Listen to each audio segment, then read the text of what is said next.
Hi everybody, my name is Danielle Thwaites. I'm an Ableton certified trainer and a live show designer, and today I'm talking about Live 11. Now, there are so many new features in this update, but I'm going to be focusing on just a few and how they pertain to live performance and session view. The first thing you'll notice about session view is how clean the master track looks. The scene numbers are now permanent and remain chronological. So as I insert new scenes, we'll see the scene numbers stay in place and the following scenes are renumbered. The process of setting scene launch tempo and time signature has changed a bit as well. This was kind of a hidden feature before, but now it's baked right in. You can expand the master track by clicking and dragging the upper left edge to view and edit the tempo and time signature for each scene. Setting this up allows you to change tempo and time signatures with the Launch Scene button. This helps keep a live set organized, as we'll need to adjust the tempo from song to song. When a scene has been programmed with its tempo and/or time signature, the Scene Launch button will become blue. You can now add follow actions to scenes as well, not just clips. Double-click on a scene under the master track to open up the scene view. This shows this specific scene's tempo and time signature, and is where you will program follow actions for the entire scene as well. I'll enable follow action and set the action to play the next scene after 2 bars. Let's test it. The Scene Launch button changes visually to tell me that this scene has an active follow action. And we see a similar icon below. This is the global follow action button for all of Session View. When disabled, no follow action will occur in the live set. The global follow action is handy if we want to turn off or on every follow action, but it does not cancel a follow action that is already queued to launch. So with follow action enabled, I'll launch scene 1, and then disable the global follow action. Scene 2 is still flashing green, telling me the follow action is still active. If you want to take this one step further, open up the MIDI or key mapping mode, and you'll see there is a Cancel Scene Launch button. I'll map it to my QWERTY keyboard, turn on my global follow actions, then launch the first scene. I'll click O on my keyboard where I key mapped the Cancel Scene Launch button.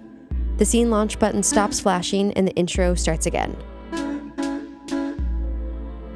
This is great for a live performance where you want to make changes to the arrangement on the fly, like looping the section again or jumping to a completely different part. Follow actions for clips have also been updated. Let's take a look at these drum loops. In the clip view, click the triangular toggle to view a clip's follow actions and launch parameters. When I enable follow action, you'll see another new feature called Linked. When enabled, the clip will play for its entire length before the next follow action. So no need to count the bars of each clip. We can just enable Link and the entire clip will play 1 time, 2 times, 100 times, whatever you need before the set follow action.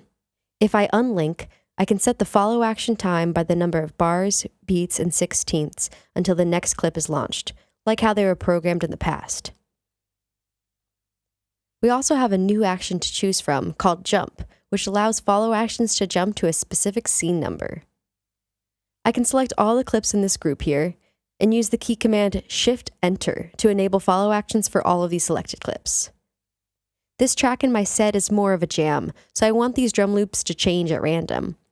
I'll set action A to Other, and action B to jump to scene 8, which is the first scene in this song. And I'll set the chance to 50-50. I'll keep them linked and have them play once through.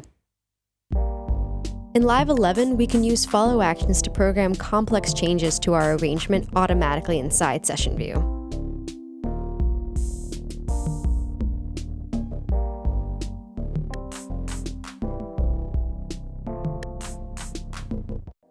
Just as audio clips have been updated, you'll see some new additions to MIDI clips in Live 11 as well.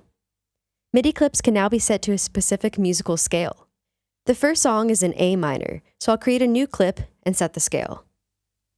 Setting the scale in Live will also set the scale of push. So if I change the key of a MIDI clip in Live, we'll see it change on push as well.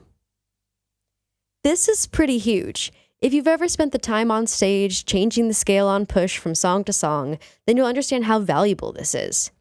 Now I can prepare dummy clips in my live set with the scales predetermined for each song, and when it's triggered, push will change the key automatically. The second song is in B-flat major, So I'll double-click to insert a new MIDI clip, set the scale, and launch. No more adjusting the scale on push after each song or even remembering the key of every song in your show during your show. You can just set the scale and play.